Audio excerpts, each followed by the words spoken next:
इतना हंगामा, इतना कंफ्यूजन और लोगों के दिल में सिर्फ एक ही सवाल, बाबूराव वापस आएंगे या नहीं। जब एक वायरल रिपोर्ट ने परेश रावल के हेरा फेरी 3 से एग्जिट की खबर उड़ा दी थी, फैंस का पेशेंस टेस्ट हो रहा था।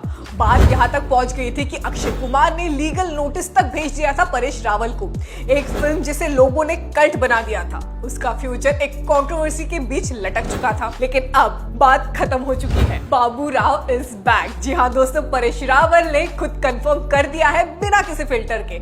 एक पॉडकास्ट कॉन्वर्सेशन में जब उनसे सीधा सवाल पूछा गया तो उनका जवाब एकदम सीधा था, there is no controversy really. और फिर जो उन्होंने कहा उसने सिर्फ मैच्योरिटी नहीं, एक ट्रू परफॉर्मर की रिस्पॉन्सिबिलिटी झलकती है। जब कोई प्रोजेक्ट पब्लिक का इतना प्यार हो, उसे लाइटली नहीं लिया जा सकता। वो प्यार एक जिम्मेदारी बन जाती है। यही माइंडसेट बनाता है परेश रावल को टाइमलेस। उन्होंने क्लियरली कहा उसका कंसर्न सिर्फ इतना था कि सब लोग मिलकर दिल से काम करें। और जब उनसे पूछा गया कि सब ठीक हो गया है या नहीं, तो उनका रिस्पॉन्स बहुत ज्यादा सिंपल था लेकिन इम्पैक्टफुल और सिनेमैटिक था। Yes, it was always going to happen. We just needed some fine tuning. मतलब ड्रामा का दी एंड हो चुका है और कर्टन रेज होने वाले हैं कॉमेडी के असली किंग्स के साथ, परेश रावल, अक्षय कुमार और हमारे सुनील शेट्टी और हाँ, प्रियदर्शन भी, एक ही फ्रेम में, एक ही मैडनेस के साथ। और ये सिर्फ कास्टिंग की खुशी नहीं है दोस्तों, ये एक नॉस्टैल्जिया का कमबैक है।